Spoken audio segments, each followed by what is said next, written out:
Sesc Mediações, o podcast sobre arte, educação e mediação cultural do Sesc. Essa é uma realização do projeto Sesc Mediações Arte e Educação, que promove ações de mediação com diversos públicos nas programações de cultura realizadas pelo Sesc em todo o Brasil. A vida acontece com arte, cultura e educação. A vida acontece com o Sesc. Pessoal, bom dia, boa tarde, boa noite, sejam bem-vindos, bem-vindas ao nosso podcast. Eu sou Patrícia Figueiredo, analista de cultura do Sesc Bahia. Estamos aqui hoje para bater um papo com convidados ilustríssimos sobre os processos de mediação cultural. Bom, hoje nós nos juntamos a uma rede incrível de profissionais que atuam na arte e educação do Sesc em todo o Brasil, que em diálogo com os especialistas na área, trazem nessa série de podcast reflexões e diálogos sobre ações de mediação cultural nos diferentes contextos territoriais que permeiam o nosso país, sempre guiados pelos 4 pilares fundamentais trazidos no marco referencial de arte e educação do Sesc, que são a diversidade, a acessibilidade, a geracionalidade e a territorialidade. Bom, para dialogar hoje conosco, nesse primeiro bloco nós teremos o prazer de dialogar com o querido professor José Márcio Barros. Seja bem-vindo, professor. Obrigado, prazer estar aqui com vocês, muito obrigado pelo convite. Eu vou fazer uma breve apresentação de um vasto currículo. O professor José Márcio Barros é doutor em Comunicação e Cultura pela Universidade Federal do Rio de Janeiro, mestre em Antropologia Social pela Universidade Estadual de Campinas e graduado em Ciências Sociais pela Universidade Federal de Minas Gerais. É professor do Programa de Pós-Graduação em Artes da Universidade do Estado de Minas Gerais, no Programa de Pós-Graduação em Cultura e Sociedade da UFBA, Universidade Federal da Bahia, e da Faculdade de Comunicação e Artes da PUC Minas. Atua nas áreas de gestão cultural, políticas culturais, diversidade cultural e processos de mediação. Coordena o Observatório da Diversidade Cultural e o programa Pensar e Agir com a Cultura. Então, sem mais delongas, vamos começar aqui, vamos dar início ao nosso bate-papo e eu vou começar com uma pergunta bastante fundamental, professor. Afinal de contas, o que é mediação cultural? Olha, isso é uma ótima pergunta para a gente começar esse bate-papo, né? Muita gente acha que mediação cultural são os processos educativos, né, que se desenvolvem em instituições, especialmente instituições que oferecem atividades expositivas, né? Isso não é errado, isso não é incorreto, né?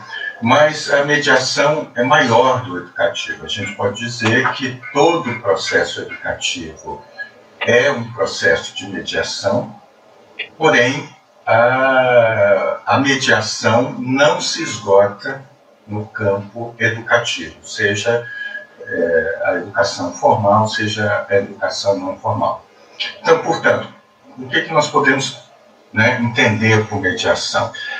Primeiro, é um termo que surgiu em meados do século XX, com uma forte influência, né, dos estudos da área da cognição, da comunicação, dos estudos culturais, e que nos ajuda a entender uma questão que é essencial para todo mundo que trabalha, né, no campo artístico, cultural, educativo, que é, né, as nossas experiências, né, os nossos conhecimentos, né, tanto do ponto de vista individual quanto coletivo, eles resultam de um processo que é essencialmente relacional e interativo, né? O que isso quer dizer? Quer dizer que o conhecimento que nós produzimos e os sentidos que nós criamos de tudo aquilo que a gente vivencia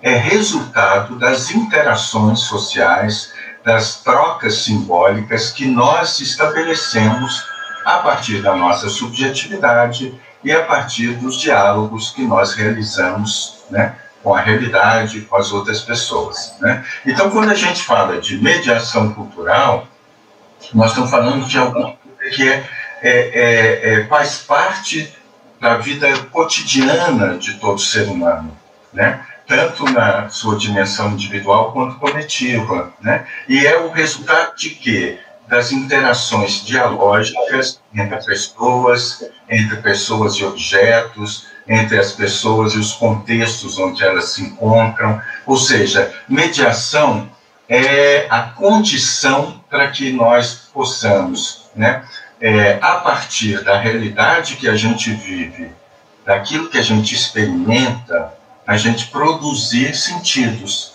produzir significados, né, para que cada um de nós possamos produzir sentido para aquilo que nós vivenciamos, né? Por isso é um conceito bastante amplo, né, e integra todas as dimensões da vida do ser humano, né?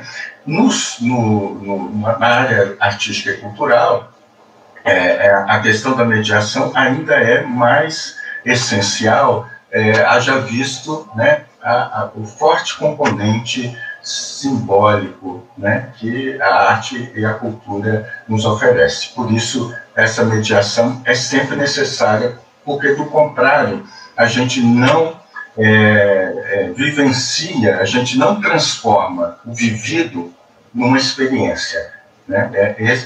Essa é a grande importância da mediação. Professor, e o que mediação cultural tem a ver com direitos culturais? Olha,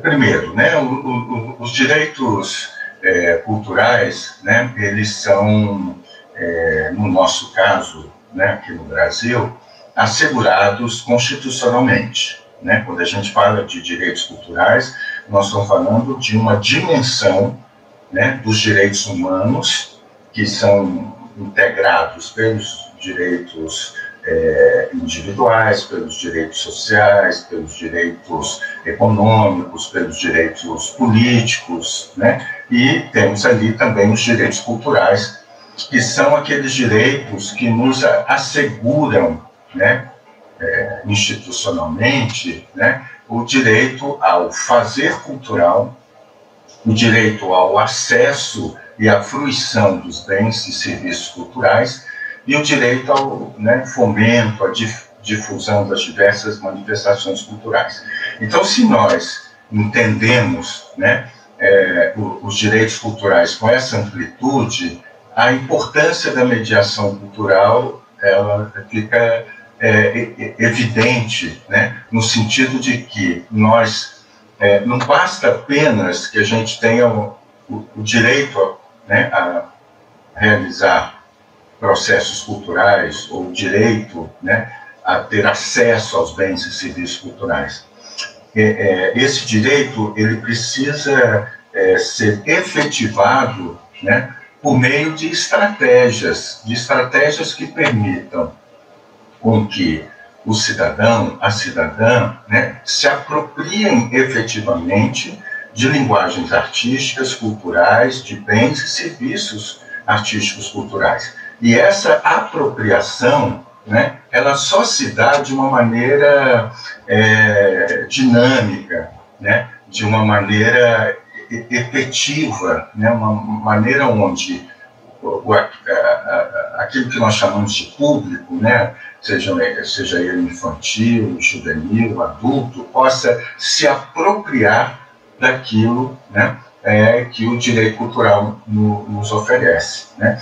Por isso, a mediação ela é necessária para que o direito cultural não permaneça, vamos dizer assim, só uma realidade formal, uma realidade apenas institucional, né? Esse direito ele precisa estar associado a uma transformação do sujeito, a um empoderamento do sujeito, ao direito, né, de construir a sua identidade e de estabelecer diálogos interculturais, né, com com outros sujeitos. E isso é a mediação que permite que esse direito, né, possa se transformar numa experiência que engrandeça, né, os sujeitos.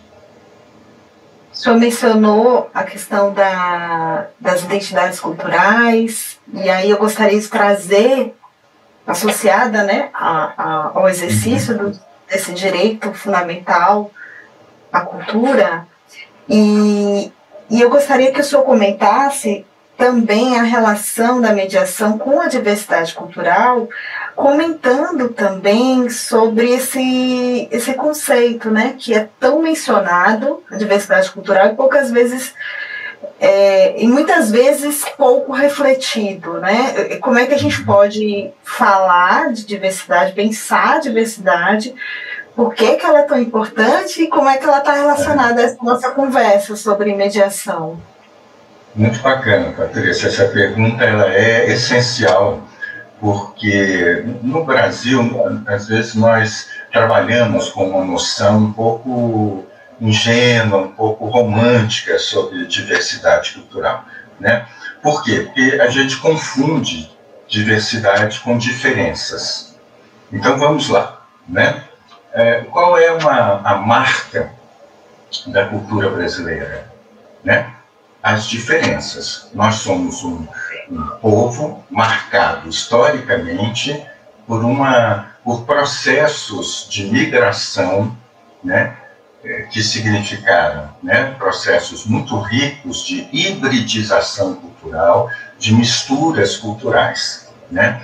Então, as diferenças são uma marca da sociedade brasileira, né? Seja pelo tamanho, pela extensão desse país, mas especialmente pela capacidade, né, que o povo brasileiro tem, né, de ser, ao mesmo tempo, único, né, e tão diferente, né? Então, as diferenças são, vamos dizer assim, uma realidade antropológica. É o resultado dos nossos pertencimentos, né, étnicos, raciais, etários, territoriais, né? Cada um desses pertencimentos nos oferecem diferenças, né? Porém, diversidade não pode ser confundida com diferenças, né? Diversidade é aquilo que nós, enquanto indivíduos, enquanto sociedades, enquanto grupos sociais, né, fazemos com as nossas diferenças. Portanto, diversidade cultural, e é por isso que a questão da mediação é tão importante, diversidade cultural é o resultado das interações entre as diferenças. Interações essas que nem sempre são muito fáceis, né? Nem sempre são muito tranquilas. Muitas vezes existem embates, disputas, né? Que se estabelecem a partir das nossas diferenças, né? Simbólicas, as nossas diferenças de pertencimentos, né? Então, o que é a diversidade cultural? É o que nós somos capazes de fazer com as nossas diferenças, né? São as interações, as trocas que nós estabelecemos com, né, e a partir das nossas diferenças. Por isso, a mediação, ela é, vamos dizer assim, um pré-requisito para que a diversidade possa acontecer. Por quê? Porque a diversidade pressupõe que eu seja reconhecido na minha identidade, nos meus pertencimentos, mas também pressupõe a minha capacidade de reconhecer a identidade, né, as características, né, os pertencimentos dos outros.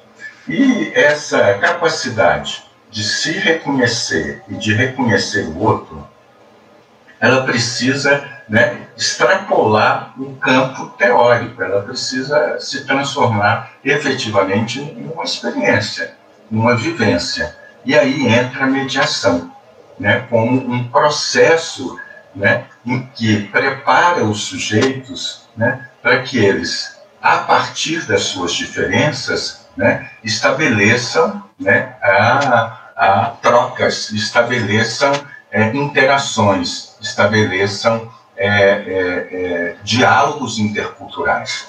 Por isso, a mediação é pré-requisito, né, para que a experiência da diversidade cultural possa acontecer. Por isso é tão importante, né, que a mediação cultural esteja sempre presente para que os diferentes, né, se sintam diferentes, mas não desiguais, para que as diferenças não se transformem em processos de dominação, né, de exclusão, né, de preconceito, né, de discriminação, né?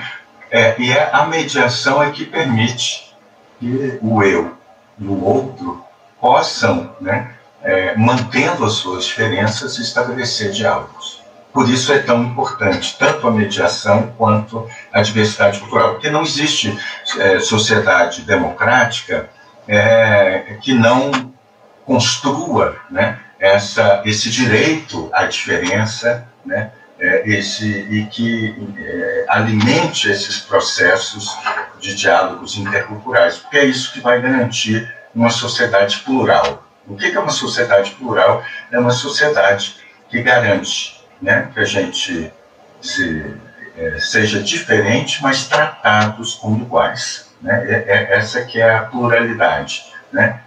A diferença sendo respeitada, mas tratada com igualdade.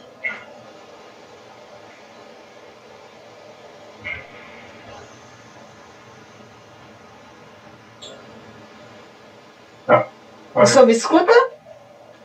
Tô. Professor? Pronto. É porque eu tinha fechado aqui o mic, só um minutinho. Antes a gente está indo certinho aí? É isso que a André está verificando aqui. Está explicando para...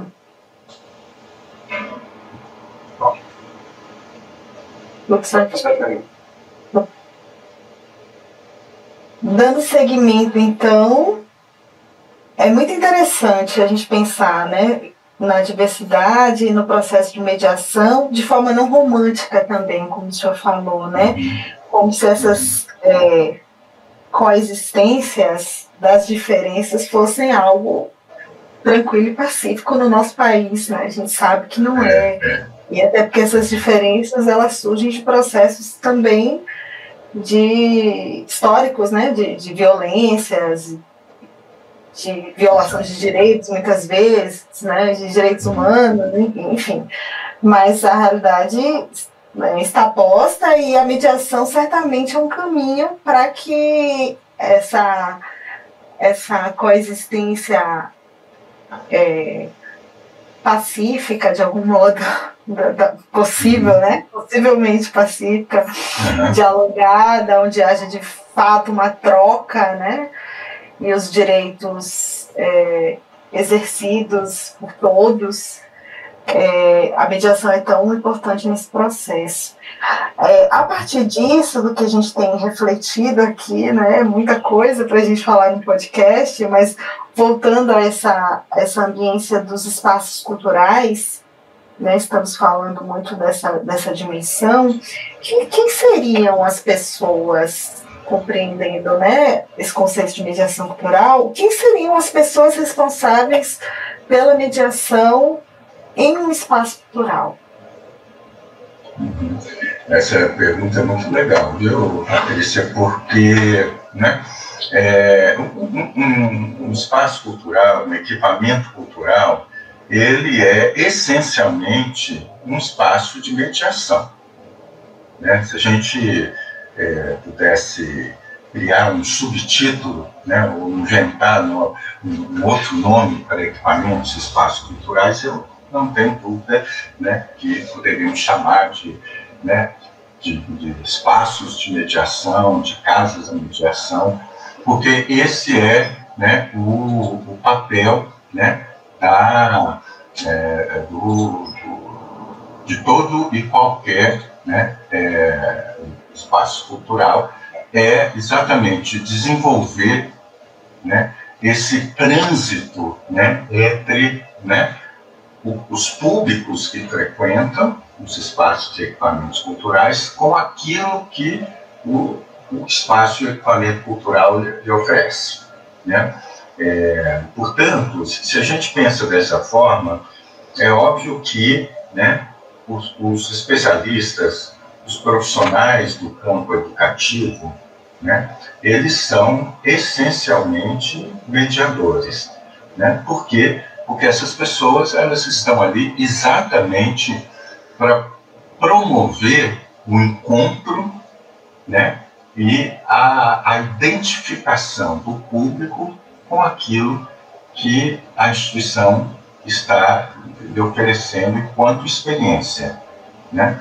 Mas, se pensamos na mediação de uma forma mais ampla, num conceito mais expandido, né, nós vamos ter que reconhecer que não apenas o educativo, né, age nessa mediação do público com as obras, os processos, os serviços, mas todos aqueles técnicos, funcionários, né, que colocam aquele equipamento e aquele espaço cultural em funcionamento. Então, eu diria que o vigia, o porteiro, a recepcionista, o estagiário, a educadora, o educador, a cantineira, o responsável, né, pela manutenção do espaço, todas essas, a bibliotecária, né, a direção, quem faz a curadoria, todas essas pessoas, né, elas, direta ou indiretamente, agem, né, para reduzir a distância entre os sujeitos e os objetos de sentidos, né, que estão ali, né, nas exposições, no acervo da biblioteca, nas atividades interativas, né? Então, todas essas pessoas, elas são responsáveis, né, por essa facilitação, né, para que todas as pessoas que frequentam um espaço, um equipamento cultural, possam desenvolver uma experiência, né? E aí esse conceito é um conceito importante. Muita gente confunde experienciar com experimentar, né? Experimentar, né, é uma atividade, vamos dizer assim, quase que superficial, em que a gente, né, prova, né, alguma coisa da realidade e emite um parecer sobre aquilo. Isso é experimentar. Então, eu experimento um copo d'água e digo se a água está fria ou está quente, né? Eu experimento um doce e digo se ele está gostoso ou não está, né? Isso é um experimento, né?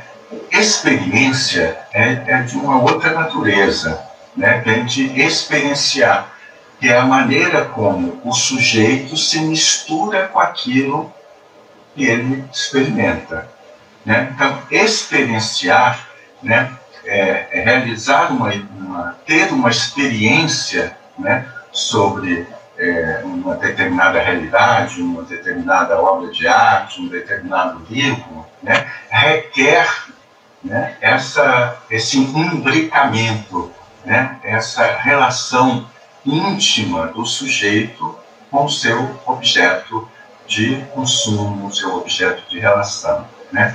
Então, por isso, né, todas, né, é óbvio, né, que o educativo, ele é o setor de um equipamento e de um espaço cultural que tem como função desenvolver metodologias, estratégias, técnicas para que essa interação se dê, mas é preciso lembrar que todas as pessoas que tornam um equipamento, um espaço cultural em funcionamento, que o colocam em funcionamento, estão também, né, produzindo ações que facilitam essa mediação ou que dificultam. Então, o sorriso de um segurança, né, a clareza com que uma recepcionista explica, né, responde a perguntas, né, a capacidade interativa que uma cantineira tem com as crianças que vão ali para se alimentar, tudo isso, né, requer uma consciência do papel que cada um desempenha naquele equipamento e que facilita ou não essa interação, né, essa possibilidade do público se sentir, né, convidado a essa, vamos dizer assim, a essa contaminação, né, entre o sujeito e aquele espaço e os seus e o que o espaço e o equipamento tem de oferecer. Então, eu diria que todo mundo que trabalha num equipamento, no espaço cultural, tem responsabilidades, né, sobre os processos de mediação. Muito bem, professor. Pensando, né, que exatamente o que o senhor estava falando, eu estava refletindo como uma experiência pode ser comprometida negativamente ou positivamente na entrada, né? Você pode entrar no espaço, depender do lugar, do modo como você é abordado, conduzido, bem ou mal, isso pode comprometer totalmente essa vivência, né? Essa experiência, independente do que você vai encontrar depois, né? Essa consciência por parte da equipe que faz parte de um equipamento, dessa responsabilidade é muito importante, é muito fundamental, para além dos profissionais, né, que atuam no educativo ou diretamente com essa função de mediação cultural. Eu agradeço, professor, muito a sua participação. A gente vai continuar a nossa conversa com Poliana Bicalho, que já está chegando, mas eu quero aproveitar já para agradecer a participação e dizer que os nossos diálogos continuam. Já vou dar um spoiler aqui para quem nos escuta, que o professor José Márcio, juntamente com Poliana Bicalho, que está chegando aqui para o nosso bate-papo, eles estão construindo um material educativo voltado para os processos de mediação cultural. Então, muito dessa nossa conversa aqui vai estar nesse caderno de mediação cultural para mediadores. Legal. E a gente, em breve, vocês vão poder conhecer esse material também. Beleza, Patrícia, olha, é um prazer, é um assunto muito complexo, né? Mas gostei muito da nossa conversa, que é fundamental, né, que a gente entenda qual é o papel de cada um de nós nos processos de mediação, né? Eles são essenciais para que todo mundo possa efetivamente, né, se apropriar daquilo que as nossas instituições nos oferecem, recriando sentidos, né, que reforcem as suas identidades, os seus pertencimentos, mas também que lhe ofereça o novo, o desconhecido, né? É desse equilíbrio, né, daquilo que eu já conheço e me reconheço, com aquilo que eu não conheço e que me desloca do meu lugar identitário, é que nós fazemos com que a cultura amplie, né, as competências, amplie a sensibilidade, amplie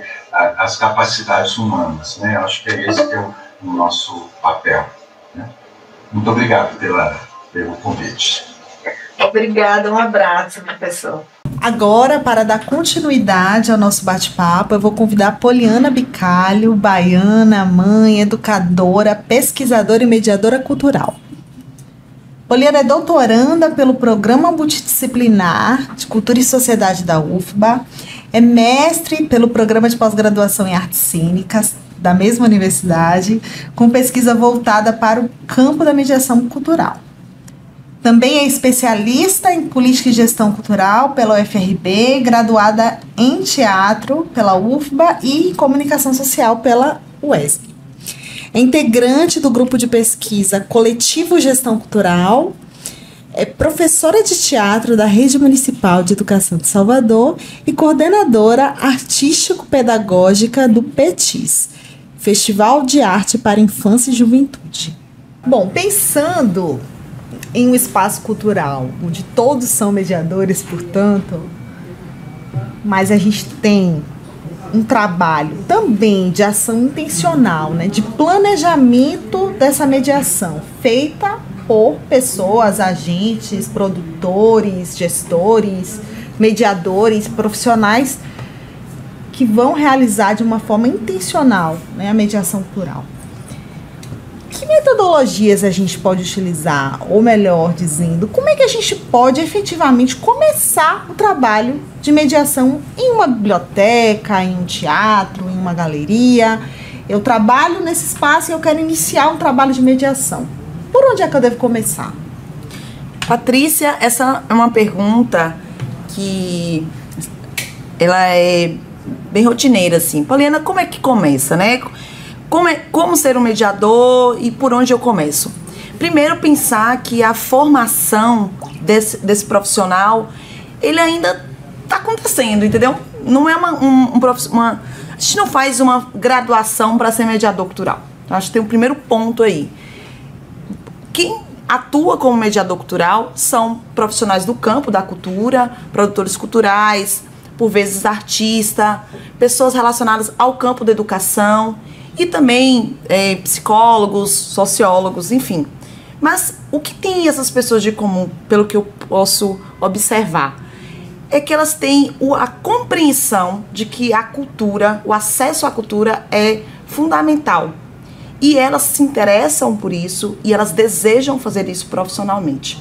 Então, tem uma tomada de decisão pessoal e profissional de entender que a sua função, ela interfere muito mais do que no organograma de uma empresa, mas ela tem uma função ali ideológica também, né? É claro que a gente tem instituições que compreendem a importância da cultura, dos acessos, e isso facilita. Mas estou eu lá, nesse equipamento cultural, nessa biblioteca, e quero atuar como mediador. Então, primeiro, você precisa compreender que espaço é esse que você está. Então, tanto da perspectiva da estrutura física, quanto também qual a ideologia, qual o pensamento curatorial desse equipamento e qual o público dele, né? Meu projeto, meu espaço cultural, meu equipamento, ele tem um público direcionado ou esse público tem a ver com um objeto artístico, cultural que eu vou fazer o trabalho de mediação? Então, 3 pontos: conhecimento sobre o equipamento cultural, conhecimento sobre os públicos e conhecimento sobre o objeto artístico que será mediado. E aí a gente tem outras perguntas, outras questões chaves, que refere-se à questão financeira, né? Então os limites financeiros para o desenvolvimento do trabalho, o tempo também que se tem para desenvolver uma prática mediadora e quais minhas competências e habilidades enquanto mediador de um processo ou desse equipamento cultural. Então, eu elenco essas questões como fundamentais para iniciar um trabalho de mediação cultural. Você falou aí a importância de conhecer os públicos, né? Então, eu gostaria de te perguntar como é que a gente faz para mapear os possíveis públicos, né, do nosso equipamento cultural, do nosso espaço cultural. Pensar em possíveis, porque existem públicos que já são públicos que frequentam, que são públicos reais, digamos assim, que já estão ali, mas tem outros públicos que poderiam estar naquele espaço e não estão. Assim, então, como fazer esse processo? E mais do que isso, aí eu já vou avançar na pergunta também. Como criar vínculos, né? Como fazer com que essas pessoas sintam que esse espaço é para elas, né? Como é que elas podem se conectar de verdade com esse espaço? Eu acho que isso é um dos nossos grandes desafios. É um dos grandes desafios, mas eu também acho que é uma das potências do trabalho da mediação cultural atrelado a um espaço, a um equipamento cultural. Porque o espaço é permanente. Ele tem uma continuidade na sua prática, ele pode ter uma continuidade, o que é completamente diferente de um projeto cultural, que ele é datado. Então, existe um percurso muito curto na relação com esse público. Então, se eu tenho um equipamento cultural e eu desejo ter um público, eu preciso entender que público que eu quero para o meu teatro. Porque meu teatro, minha biblioteca, meu cinema, né, meu equipamento cultural como um todo. Porque cada público, ele vai demandar estratégias de mediação e comunicação diferentes. Porque a gente também tem um flash aí da comunicação, de todo o trabalho da comunicação com da mediação cultural. Então, se eu tenho um público que a gente chama de público especializado, eu posso trabalhar com eles estratégias de fidelização de públicos, por exemplo. Então, tem todo um percurso para você ter a continuidade, de você ter a participação dele também na curadoria da programação, de você fazer pesquisa de público para compreender qual o melhor horário, os melhores dias, quais são os anseios, né? Tem que estabelecer estratégias de diálogo. As pessoas gostam de ser ouvidas, as pessoas gostam de se sentir pertencentes a esses espaços. E os públicos que não vão, que não são o que a gente chama de especializados. Como é que a gente chega a esses públicos? Um caminho primeiro é você mapear, o que a gente chama de olhar 360 graus, que é uma expressão trazida pelo professor Neuendo Oliveira. Então, olhe 360 graus. Quais são as instituições? Quais são as escolas? Projetos sociais? Tem igreja? Tem um time de futebol? O que tem no meu bairro, né? Então, a partir desse reconhecimento destas pessoas, dessas instituições, você cria estratégias de aproximação. Porque cada uma vai demandar de uma forma. Então, se eu tenho, por exemplo, uma escola e eu quero que a escola vá ao teatro, eu preciso ofertar uma programação diurna, uma programação que respeite a dinâmica dessa instituição. Então, se eu marcar uma programação meio-dia, vai inviabilizar que os professores articulem a ida dos estudantes para ver a minha exposição.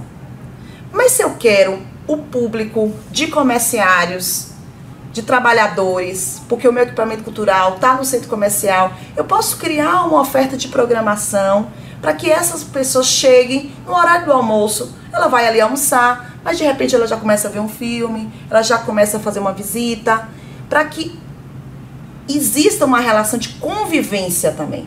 A gente precisa desmistificar os lugares de arte, achar que é só para sacralizar a obra artística. Não, é para as pessoas estarem nesses espaços. E aí, a partir disso, a gente vai criando dinâmicas para que elas possam fruir o que aquele espaço artístico teria para ela. Então, eu gostaria de ter idosos. Por exemplo, uma queixa do público idoso é porque à tarde só tem programação para criança. Eu sou idoso, estou na juventude acumulada, eu quero ver uma programação musical que tem a ver com a minha necessidade, minhas expectativas geracionais. Mas assistir uma programação 8 horas da noite é perigoso, né, a acessibilidade é ruim do transporte, a visão ela já está, né, ali mais prejudicada por questões da idade, a mobilidade. Então eu tenho uma programação sábado que também atenda a esse público. Então é uma delicadeza, é uma sutileza e não tem receita de bolo.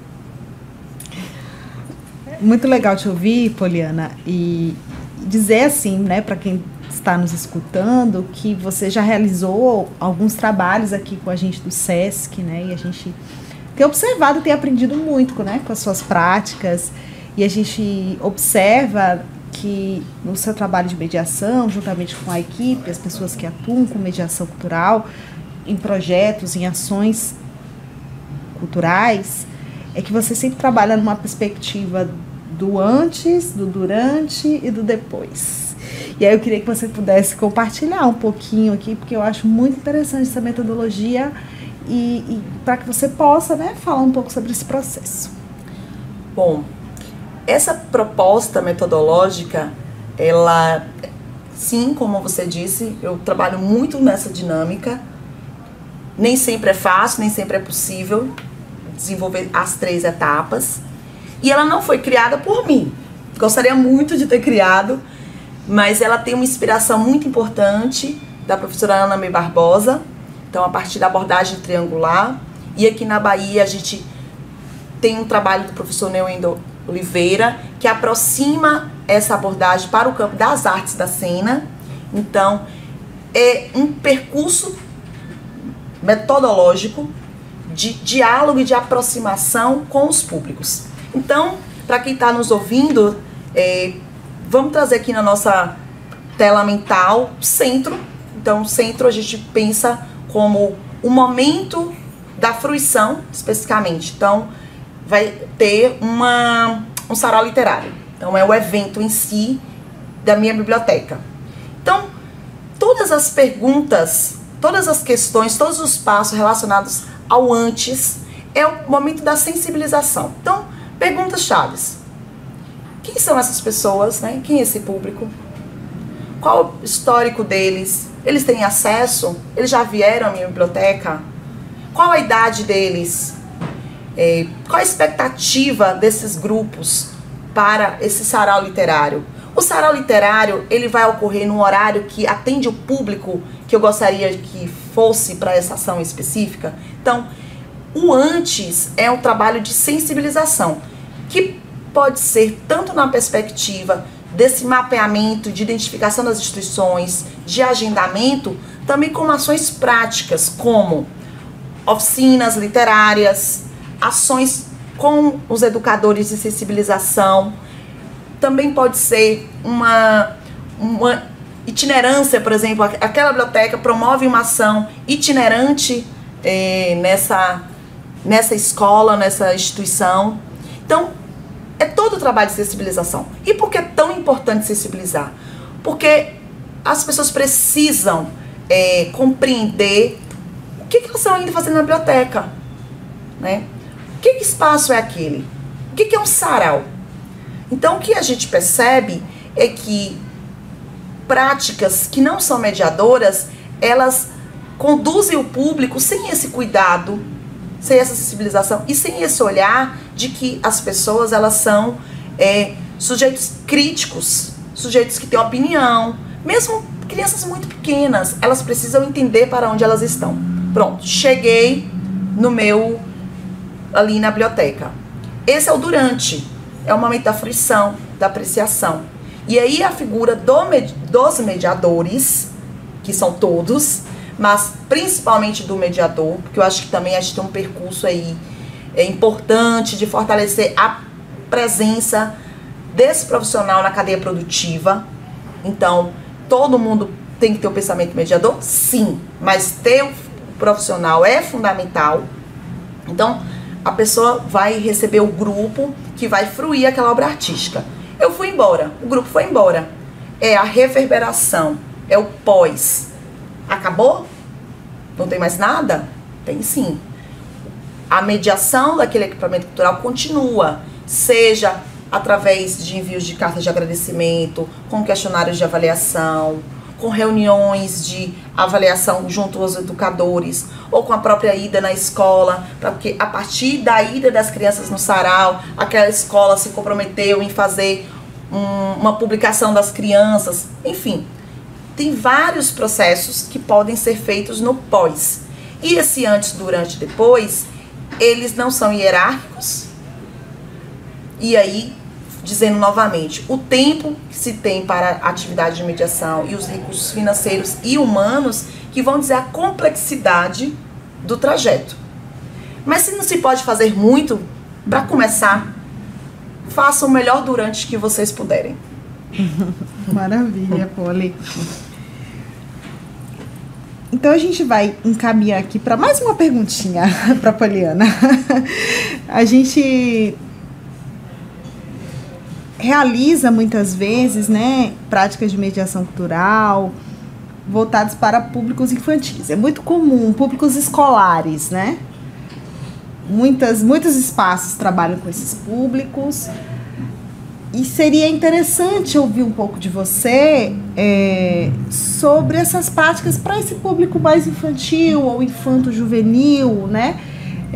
Que especificidades tem esse público? É possível generalizar como público infantil, criança, e muitas vezes juntar infanto com juvenil? Queria que você pudesse falar um pouquinho sobre esses processos para esses públicos. Pergunta, viu, Patrícia? Porque falar de infâncias para mim é muito caro. Primeiro dizer que realmente acaba sendo um público prioritário das práticas mediadoras. E é óbvio, no sentido de que as crianças estão ali no espaço escolar ou na ONG ou projeto social, e existe ali uma possibilidade de diálogo institucional que facilita. Mas é importante pensar que a criança, ela é um sujeito de direito, ela é atravessada por questões de classe, gênero, escolaridade, etnia e território. Então, existem múltiplas infâncias. As crianças, elas demandam, né, de nós adultos, a depender da sua faixa etária. Então, assim, uma criança de 5 anos, ela vai exigir uma prática mediadora diferenciada do que de uma criança de 10 anos. E eu digo isso que tem relação com o tempo também. O tempo da criança é outro tempo. Ela tem um tempo da urgência, que 5 minutos ela pode fazer tudo dentro de um equipamento cultural, se você não souber como coordenar aquele trabalho. Verdade. Né? Mas também você tem o tempo que a criança anda, que ela anda mais devagar, ela pode andar mais devagar. O tempo do banheiro dela é diferente, o tempo do lanche. Então, tem outro tempo ali.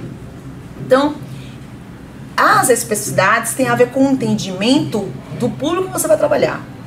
Eu gosto muito e indico ter atenção, qual é a obra artística que você tem? Essa obra artística é para uma criança de 4 anos ou é para uma criança de 8 para 9 anos? Porque existem especificidades cognitivas. Eu particularmente acho muito controverso e problemático, diria, o termo infanto-juvenil. Mas aí isso fica para uma outra conversa. Mas o que eu digo é, se você quer fazer uma programação para bebês, vamos pensar, né? Para bebês, eu preciso ter trocador. É muito simples. Ah, Paulina, mas a gente não tem um equipamento cultural que tem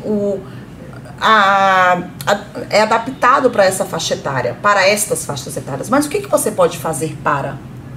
Porque ter um jarro que pode quebrar no meio de um foyer com a programação para criança não é prudente. Então você precisa fazer adaptações desse espaço. Então é uma coisa muito simples, mas tem um grau de complexidade porque tem a ver com a sensibilização, né? O seu olhar sensível diante da obra artística. E tem uma coisa também, criança é um sujeito muito curioso, então também não ter tantas respostas. Faça perguntas para as crianças. As crianças têm muito a nos dizer. Então, e isso no que se refere a um lugar da mediação. A gente está para trazer questões. Então, se a criança pergunta, tia, por que esse homem no quadro está vestido de azul e não de amarelo?